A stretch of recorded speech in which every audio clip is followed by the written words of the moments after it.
Good evening, everybody. This is Tom Martin. I'm very happy to be with you, and thanks for bearing with me for the technical issues. But I'm joined by my dear friend, Samantha Wyland, and talking about one of my favorite subjects tonight, social media.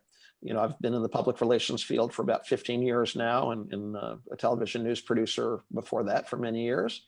And when I made that pivot from TV news into the PR field, I really became fascinated by marketing and the way you engage an audience and the various tools available to us.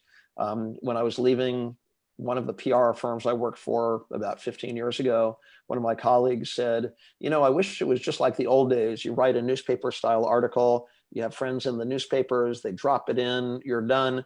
All this newfangled stuff about social media, I just don't get it. I kind of enjoy it, and I believe that my friend Samantha does as well. So why don't we jump right into it, Samantha? When you talk about upping your social media presence, what are we talking about here, and why is that so important? Thanks, Tom. It's very important because especially during these times of lockdown where everyone is living in this box, it's very important to make sure that you stand out because everyone now is selling something online. As myself, I'm a health coach, and there are a bajillion health coaches out there now. And of course, with COVID, everyone is looking to get healthy. They're kind of realizing, hey, I need to pay attention to my health. So it's so important how you show up and how you stand out, and how you can connect with the people that are ready, willing, and able to pay for your services. And there's an art to that. It doesn't just happen naturally. Okay, when you speak about your services and so on, what information do you like to share with others, and how are you using social media to get that message out? I like to share with other people. I like to collaborate. I like to be in a group of people, and one person can say, hey, I just learned how to do this. And then another person will say, oh yeah, I do this. You and I have talked about how, the very first presentation I did online, my son set up all of my Google Slides because I had absolutely no idea how to do that. And now I've learned a little bit about, I started getting into Publisher a little bit, not necessarily a pro at it, but I picked up a lot of tips and tricks along the way. But a lot of those tips and tricks I've learned from other people. So I like to share those tips and tricks with other people and collaborate with them so that they can share tips and tricks with each other. Okay, and who is your audience? I mean, who are the people that you have in mind when you're talking about tips and tricks? And I mean, can we narrow it down a little bit, or are these tips and tricks that would be useful to anyone? No, they're mostly for people that are in coaching or entrepreneurs, anyone that's selling a product, anyone that's kind of flying solo, that runs their own company. They're their own CEO. They're the cleaning lady. They're the garbage man. They're the VA. They're doing it all by themselves. They're straight out of the gate. I know before the day after I enrolled for the Institute for Integrative Nutrition, I put the cart before the horse. I made my own website, spent a fortune doing that. I got licensed and insured, which as a health coach you have to do because God forbid someone takes my advice even before I was certified and something happened, they could sue me and I would lose my house. So there were lots of expenses that I had coming right out of the gate before I even got certified. And I assumed that I would have a following built up because of my amazing website that I spent so much money on, that I would have clients like instantly when I graduated, and that was not at all the case.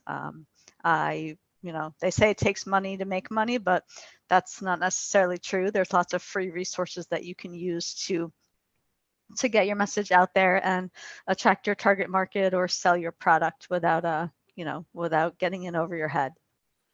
Okay, maybe we should backtrack a little bit. I know you mentioned when you were studying at the Institute for Integrative Nutrition, For those maybe who may be meeting you for the first time, I mean, I guess my job as host was to introduce you, and we sort of jumped right into it. But tell people a little bit about yourself and how you help people, and again, when you use social media tools, the kind of information that you are putting out there to the world. Yeah, you and I are both the same in this regard, that we just love helping people, sometimes almost too much. I had a career as a ballet dancer, teacher, director, choreographer for 20 years in my first life, and I costumed many dancers. I'm pretty sure there's still a YouTube video out there of me doing stage makeup. Video of how to do stage makeup and hair and all that. I've created a few sets in my day, and ordered a lot of costumes and directed a lot of ballets. So I am very outspoken. I don't have any problem with speaking in public, which is different than a lot of the health coaches that I know that I went to school with. They were very nervous about, oh my gosh, like put myself out there, and I'm like, oh, who wants to listen to me? If you want to listen to me, you want to interview me, you want to take my picture, I'm all about it. And then in my second life, I worked for a very high-end portrait studio.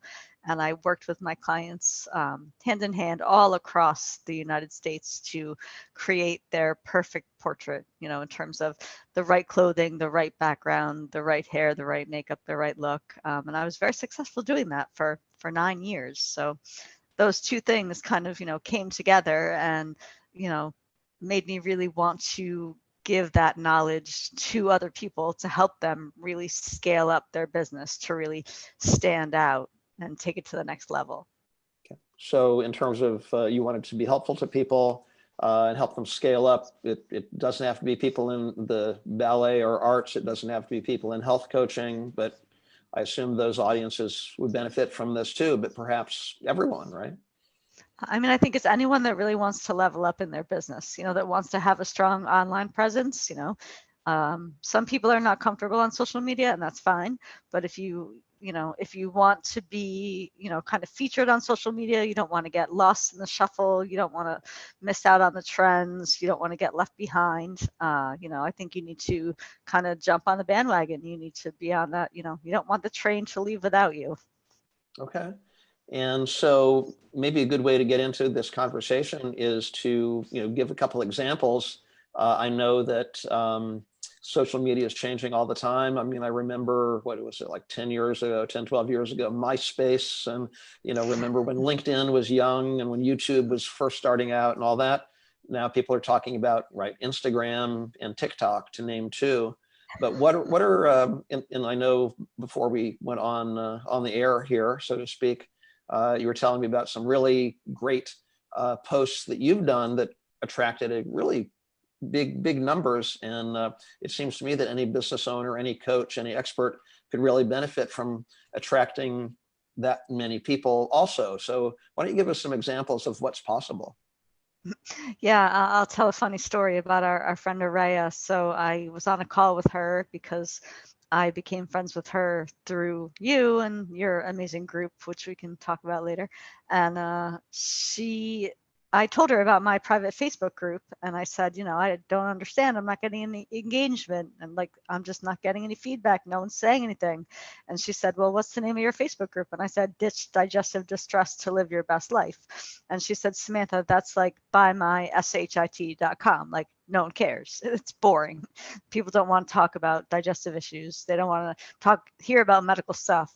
They want to know something that they can do immediately, right now, in this very moment, to relieve their pain. So what is their pain point, and what can they do right now for very little cost to relieve it? So I started doing these cute little Instagram reels about, different ways that you can relieve, belly fat and belly bloat, and, kind of taking it from a cute, sassy aspect, putting some fun music in the background, and,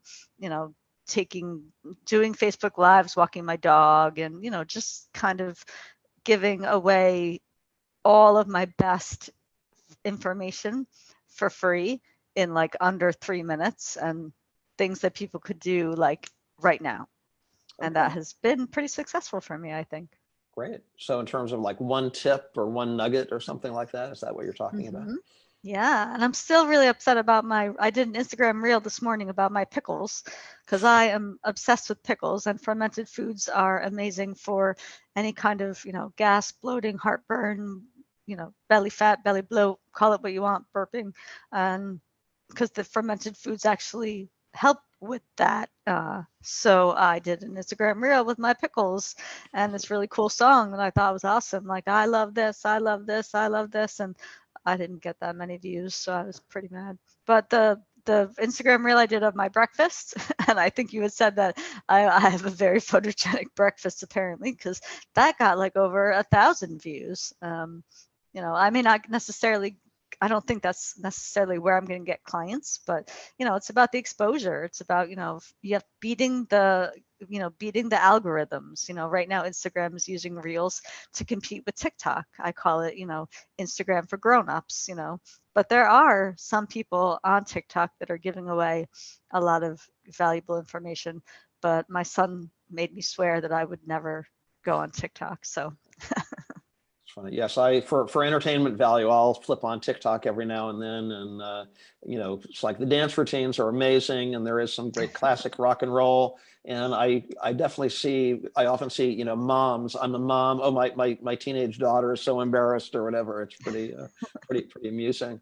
But it's funny you spoke, with the pickles and everything. You spoke of what you're talking about here reminds me that people seem to appreciate fun and entertainment. And we're all coming out of this pandemic, sounds like. I certainly hope so. And so maybe people are just looking for that fun and that kind of engagement along those lines.